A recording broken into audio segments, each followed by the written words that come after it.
Tanggal 1 Desember tahun 2023, tentara Papua Barat mendukung Israel dan siap membantu Israel jika diminta sesuai dengan amanat konstitusi kemanusiaan kita yang agung. Kejadian 17:8 dan Kisah Para Rasul 1:8, umat pilihan Israel dan negara pemenuhan Papua harus bersatu, bekerja sama dan berdiri bersama dalam perjuangan kita melawan kegelapan, kebohongan dan teror terhadap kemanusiaan. Gambar Yahweh Elohim di planet bumi ini.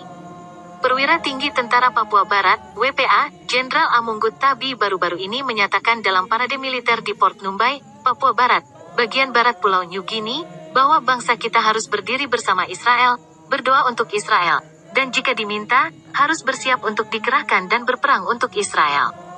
Indonesia, sebagai negara berpenduduk Muslim terbesar di muka bumi, telah berulang kali dan secara terbuka mendanai secara finansial, memperlengkapi secara militer, dan mendukung secara politik Hamas sebagai organisasi teroris di Palestina, untuk membunuh orang-orang terpilih di tanah Kanaan dan pada saat yang sama melakukan terorisme negara terhadap pemenuhan bangsa Papua menurut Kisah Para Rasul 1:8, bangsa-bangsa di ujung dunia.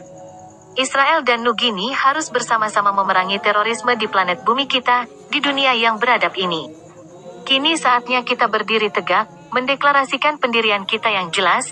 Apakah kita membela sejarah Alkitab ataukah kita membela mamon dan politik uang serta keserakahan manusia demi pembangunan dan kemakmuran? Jenderal Tabi juga memberikan perintah kepada Batalion 001, Batalion Elit Tentara Papua Barat, untuk siap, tunduk pada konstitusi pemerintahan sementara United Liberation Movement for West Papua, ULMWP, dan selalu mengikuti perintah petugas.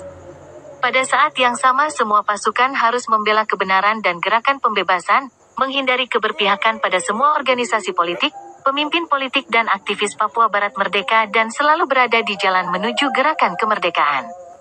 Jenderal Tabi kembali menegaskan sebelum Yesus naik ke surga, dia mengatakan banyak hal, namun ada dua tujuan yang harus diperhatikan setiap orang. Ujung yang pertama adalah Yesus yang pergi ke surga akan datang kembali dengan cara yang sama seperti dia naik. Yang kedua, dan tujuan yang lain, sebelum itu, bahwa kabar baik tentang keselamatan dalam Yesus Kristus harus diberitakan sampai ke akhir dunia. Tidak ada tiga ujung, hanya dua. Yang satu adalah bangsa terpilih, yang lain adalah bangsa pemenuhan. Yang satu adalah titik awal, yang lainnya adalah garis finish. Oleh karena itu, untuk melawan kerajaan kegelapan yang bermarkas di Jakarta dan Gaza, keduanya Israel dan Papua Barat harus berdiri, bekerja sama, dan melawan kejahatan. Kita tidak bisa terus-terusan berada di wilayah abu-abu dalam politik kita saat ini. Bendera bintang kejora bersinar, memberi kita petunjuk arah menuju rumah kita, tempat Raja Damai akan memerintah dari Yerusalem, Yerusalem fisik, kota damai di tanah Kanaan. Apapun alasan yang kita miliki, West Papua harus berdiri dan berjuang bersama Israel, sejak awal sampai akhir zaman, sebelum dan sesudah kemerdekaan Papua Barat.